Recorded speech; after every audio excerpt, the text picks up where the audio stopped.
നിങ്ങളുടെ ഉറച്ച ബോധ്യം വ്യത്യസ്ത വീക്ഷണകോണുകൾ ഉണ്ടാകാനുള്ള നിങ്ങളുടെ കഴിവിനെ വൈകിപ്പിക്കുന്നു. കൂടാതെ, പരിസ്ഥിതിയോട് നിങ്ങൾ കൂടുതൽ പ്രതികരിക്കുന്തോറും നിങ്ങൾ കൂടുതൽ ആശയക്കുഴപ്പത്തിലാകുന്നു. ഇത് പ്രതികൂലമായ തീരുമാനത്തിന് സാധ്യതയുണ്ട്. നിങ്ങളുടെ പുറത്തുനിന്നുള്ളതിനേക്കാൾ നിങ്ങളുടെ ഉള്ളിൽ നിന്ന് വരുന്ന മാറ്റങ്ങളെ നിങ്ങൾ സ്വീകരിക്കണം. സാധാരണ, സ്വാധീനം, ബലപ്പെടുത്തൽ, സ്വയം പര്യവേക്ഷണം ചെയ്യാനുള്ള ഇടുങ്ങിയ അവസരം തുടങ്ങി എല്ലാറ്റിനെയും കുറിച്ചുള്ള നിങ്ങളുടെ ആശയങ്ങൾ. അറിയാതെ തന്നെ, നിങ്ങൾ വ്യത്യസ്ത തീവ്രതയിൽ പ്രതികരണത്തിന് സാധ്യതയുണ്ട്. നിങ്ങൾ വിട്ടുകളഞ്ഞാൽ, നിങ്ങളുടെ പ്രോസസ്സിംഗിനെക്കുറിച്ച്, ഉദാഹരണം, മനസ്സ്, ശരീരം, വികാരം, ബാഹ്യ സ്വഭാവം, ഉൾക്കാഴ്ച നേടാൻ കഴിയും.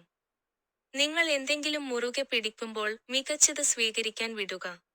നിങ്ങളുടെ ജീവിത സംഭവങ്ങൾ പരിഗണിക്കാതെ തന്നെ, അവ നിങ്ങളെ വൈകാരികമായി ആഴത്തിൽ ബാധിച്ചിട്ടുണ്ട്. അവ നിങ്ങളുടെ ഭൂതകാലമാണെന്ന് നിങ്ങൾ കരുതിയേക്കാം, അല്ലെങ്കിൽ നിങ്ങൾ അവയെ മറികടന്നിരിക്കുന്നു. എന്നിരുന്നാലും, പരിചിതമായ വികാരങ്ങൾ ഇപ്പോഴും നിലനിൽക്കുന്നു.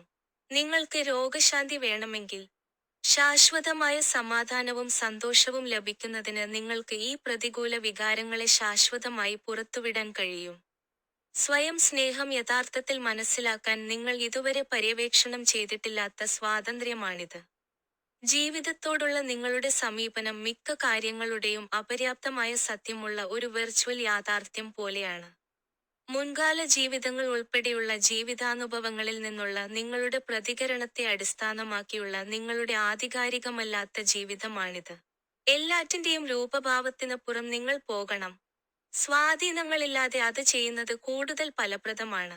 നിങ്ങളെ സ്വാധീനിക്കുന്ന കാര്യങ്ങളെക്കുറിച്ച് നിങ്ങൾ കൂടുതൽ ബോധവാന്മാരാകുകയും ഉപേക്ഷിക്കുകയും ചെയ്യുമ്പോൾ, നിങ്ങൾക്ക് കൂടുതൽ വ്യക്തതയോടെ കാണാൻ കഴിയും.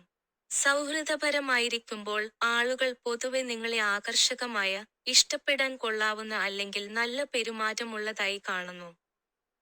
നിങ്ങളുടെ യഥാർത്ഥ പതിപ്പിനെ നിങ്ങൾ അടിച്ചമർത്തുന്ന ബാഹ്യ സ്വത്വത്തിൽ ശ്രദ്ധ കേന്ദ്രീകരിക്കാൻ ഇത് നിങ്ങളെ പ്രോത്സാഹിപ്പിക്കുന്നു.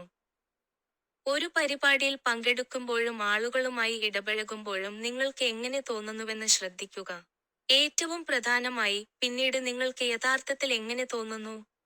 മാറ്റം ആവശ്യമാണെന്ന് ബാഹ്യമായും ആന്തരികമായും നിങ്ങൾ പ്രകടിപ്പിക്കുന്ന ഒരു നെഗറ്റീവ് വൈബ് ഉണ്ട്. ഒരു പൊതു സമീപനത്തിൽ നിങ്ങൾ ചെയ്യുന്നതും കാണുന്നതും ഫലപ്രദമായ സ്വയം പരിവർത്തനത്തിൽ നിന്ന് നിങ്ങളെ തടയുന്നു. എന്നിരുന്നാലും ലഘൂകരണ നിമിഷങ്ങളുണ്ട്. ഇത് സാധാരണമായിരിക്കുന്നതിന്റെ ഒരു പഴയ രീതിയാണ്. നിങ്ങളുടെ സ്വന്തം പാത വളർത്തിയെടുക്കാൻ, നിങ്ങൾ ചില വിവരങ്ങൾ എങ്ങനെ വന്നാലും അവ ഉപേക്ഷിക്കണം. നിങ്ങൾ കാണുന്നതും ചെയ്യുന്നതും ഫലപ്രദമായ സ്വയം പരിവർത്തനത്തെ തടസ്സപ്പെടുത്തുന്നു. ലഘൂകരണ നിമിഷങ്ങളുണ്ട്. ഉറപ്പ്, യുക്തിസഹമായ യുക്തി അല്ലെങ്കിൽ സുരക്ഷ എന്നിവ കാരണം സാധാരണക്കാരായിരിക്കുന്നതിന്റെ ഒരു പഴയ രീതിയാണിത്. നിങ്ങളുടെ സ്വന്തം പാത വികസിപ്പിക്കുന്നതിന്, നിങ്ങൾക്ക് ചില വിവരങ്ങൾ എങ്ങനെ ലഭിച്ചാലും അവ ഉപേക്ഷിക്കണം.